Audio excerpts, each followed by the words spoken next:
This showed up in the inspection report when I bought my house. Huge electrical mistake here. These wires were spliced or connected without an electrical box. So I quickly fixed it by installing a plastic one right here. Anytime there's wires like these, they need to be inside a junction box to protect the wiring and to prevent any accidental contact. Obviously, not having a junction box is the biggest problem. But here are 5 other mistakes I see that can cause shock or even fires. 5. Mistake number 5, choosing the wrong box. Plastic or metal. You can use either for a crawl space or an attic, but if you use metal, it has to be grounded. Metal is conductive, plastic is not. And here's a pro tip. If you use metal, screw your ground in beforehand, before you install it. It'll make life much easier. And I tried filming this thing in the attic. It's just way too small of a space up here. So we're gonna recreate it out here so you can actually see it. 4. Accessibility rule. Junction boxes must stay visible. You cannot bury them behind drywall or under insulation or underneath plywood. If there's a splice, it has to be inside a box someone can get to later. Now for Romex and staples, yeah, those should be hidden inside walls and underneath flooring. They need to stay accessible.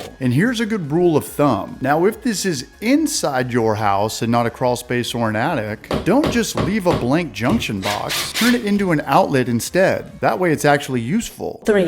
One of the most overlooked hazards in junction boxes is the clamps. Plastic boxes are simple. You just punch out one of these knockouts and run your wire in. But metal boxes, that's where people make mistakes. You need to knock out the correct number of holes to match your wires, and you've got to install your clamps properly. When I tighten these down, I like to have the screws facing forward, so it's easier for me to get with a Phillips. And when you pull your wire through, you don't want to be too short. Give yourself about a foot to work with after it's inside the box. Too short becomes a problem real fast, and too long just gets turned into wires for pigtailing later. But here's the big mistake. People over tighten these clamps. You're not trying to crush the wire. That can damage the insulation and create a hazard. These clamps are here to secure the wire, not to destroy it. Just snug it down, give it a nice tug, and if it doesn't move, you're good. 2.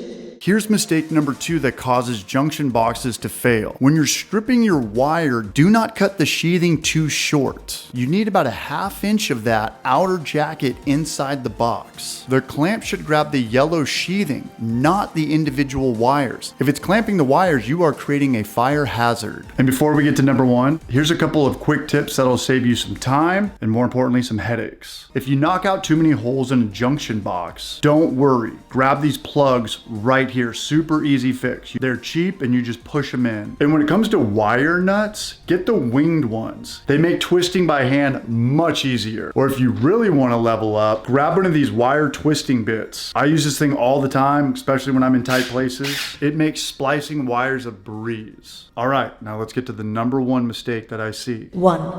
The number 1 mistake that I see with junction boxes is no cover. I've seen open boxes with just wires hanging out. That's a shock and a fire hazard. Covers are sold separately, but they're really cheap. First, you're gonna wanna kill the power, open it up, make sure your hot, your neutral, and your ground are all spliced correctly. Even if you've got single wires, cap them with a nut. Nothing should be exposed. Say, even if you're tying into old cloth wiring that doesn't have a ground, and your new Romex yellow 12-2 does, cap that ground wire by itself if it's not connected. And you're gonna need a smaller wire cap as well, because it's just one. Never tie that ground into a neutral or a hot. Once everything is capped and tucked, put the cover back on and you're good. If you wanna see more DIY electrical stuff, click on this video right here.